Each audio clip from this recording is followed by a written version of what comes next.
A vegetable vendor bought 100 kg of potatoes at the rate of 19 per kg and spent 100 as cartage. He sold 60 kg of potatoes with a 50% profit and half of the remaining stock with a 40% profit. He sold half of the still remaining potatoes with a 25% profit. What profit percentage should he have for when selling the ultimate remaining potatoes to achieve an overall profit of 42%? तो देखिए बोला जा रहा है कि 100 kilo potato खरीदता है एक वेजिटेबल वेंडर 19 पर केजी पे और 100 रुपए जो है कार्टेज पे खर्च करता है, तो ओवरऑल कॉस्ट प्राइस उसकी बदल जाएगी। लेकिन उससे अपन को मतलब नहीं है क्योंकि उसका अपना काम नहीं आएगा। क्वेश्चन बोल रहा है कि अगर वो 60 किलो पोटेटो 50% प्रॉफिट पे बेचता है और उसके बाद जो बचे उसका आधा 40% प्रॉफिट पे बेचता है और उसके बाद जो बचे उसका आधा 25% प्रॉफिट पे बेचता है, तो उसके बाद जो बचे वो कितने परसेंट प्रॉफिट में बेचे कि ओवरऑल 42% का प्रॉफिट हो। तो देखिए मैं बोल सकता हूं कि टोटल प्राइस दोनों केस में बराबर हो, मतलब तोड़ते हुए आलूओं को बेचा जाए या एक साथ पूरे 100 किलो आलू को बेचा जाए, टोटल प्राइस जो है वो मेरे को दोनों केस में बराबर मिलनी चाहिए। तोड़ते हुए कैसे बेचेंगे? 60 किलो 50% के प्रॉफिट पे, तो टोटल प्राइस कितनी मिली? 16 टू 50% प्लस। इसी तरीके से half of the remaining stock with A 40% profit. Remaining कितना बचा? टोटल 100 किलो पोटेटो थे, उसमें से 60 किलो चले गए, तो अब कितने पोटेटो बचे?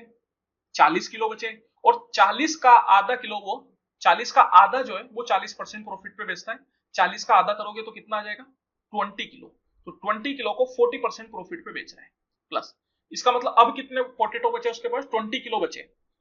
20 केजी का भी आधा, half of the still remaining potato, 20 KG का भी आधा 25% प्रॉफिट पे बेचता है, मतलब 20 किलो पोटेटो वो 25% प्रॉफिट पे बेचता है। सॉरी 20 का आधा, माय मिस्टेक, 20 तो बचे थे तो 20 का आधा मतलब 10, तो 10 किलो पोटेटो वो 25% प्रॉफिट पे बेचता है।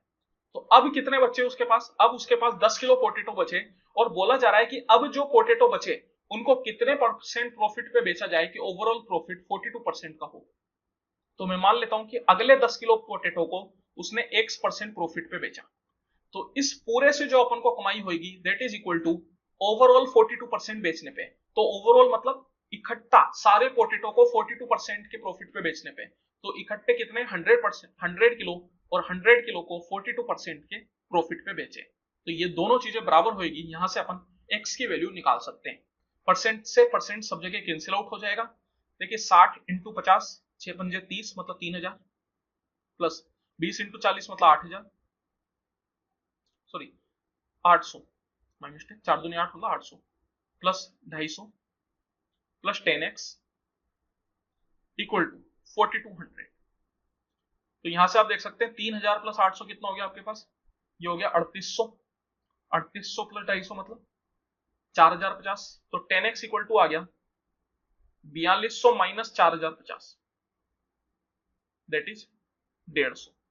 तो 10x की वैल्यू आ गई 150, तो यहां से x इक्वल टू मैं बोल सकता हूं 15। इसका मतलब ये होगा कि बाकी बचे हुए प्रॉफिट, बाकी बचे हुए पोटेटो को उसको 15% के प्रॉफिट पे बेचना पड़ेगा। तो यहाँ पे अपन को देखिए जो भी क्वांटिटी दे रखी है वो परसेंटेज में नहीं दे रखी। अगर आप 15% को नंबर में चेंज करेंगे तो 15% का मतलब क्या हो जाता है? परसेंट हटा के नीचे में 100 से डिवाइड कर सकते हैं, तो 15/100 दैट इज इक्वल टू 0.15। तो आंसर क्या आ जाएगा? Option number 2, 0.15।